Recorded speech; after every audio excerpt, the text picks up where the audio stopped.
All right, Module 4, Lesson 18. There is only one line passing through a given point with a given slope. Now let's just review. Positive slopes go uphill from left to right. Negative slopes go downhill from left to right. I'm also going to put out here, horizontal line has a zero slope, and a vertical line has an undefined slope. All right, so we're going to use some of the classwork pages here, and I'm going to show you some things for a second. So if I take a look at these two graphs, now let's just look at this one first.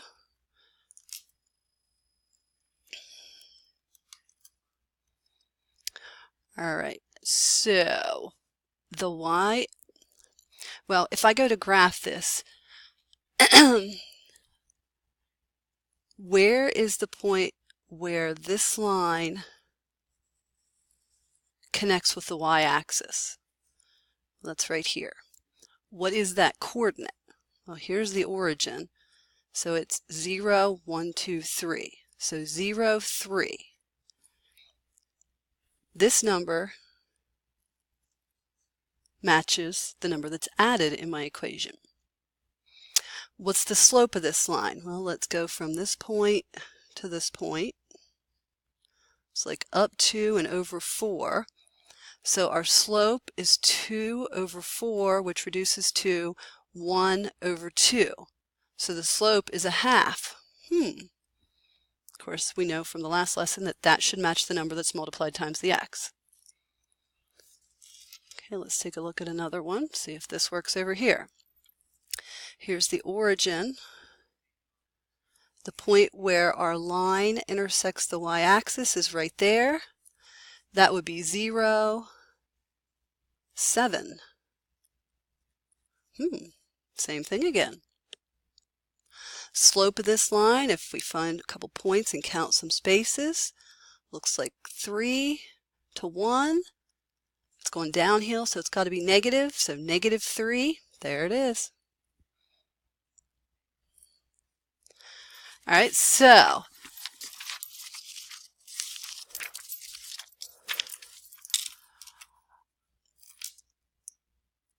this number is actually called our y-intercept because it is where the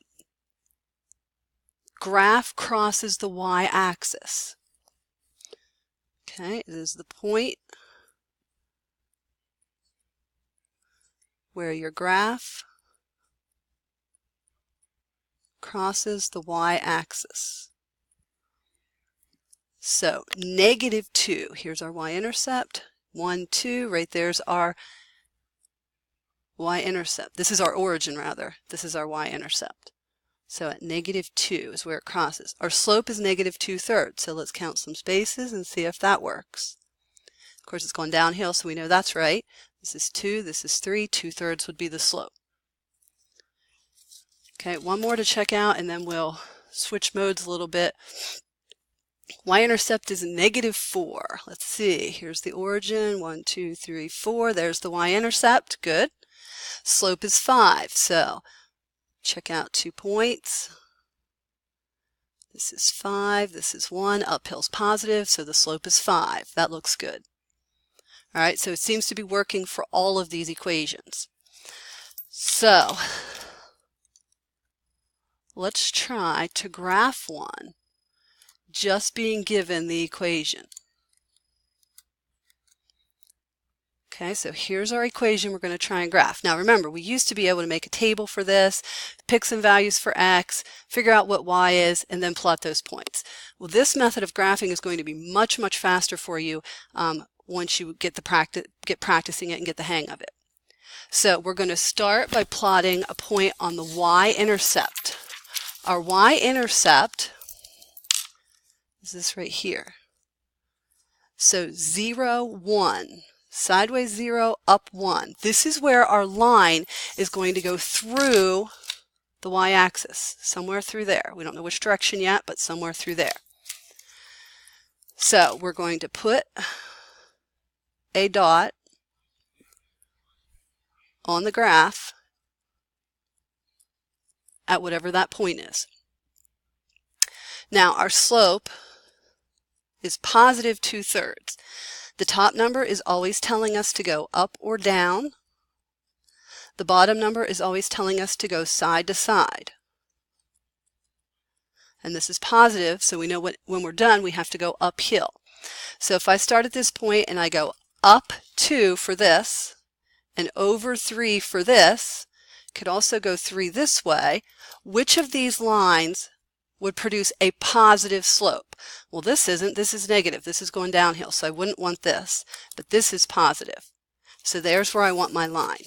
Now, I said I could also go down. If I went down 2 and over 3, I would not want this point because that, again, produces a negative slope. This produces the positive. So if we connect these, there's our line. Again, we can check out the fact that this is the y-intercept and the slope 2/3 up 2 over 3.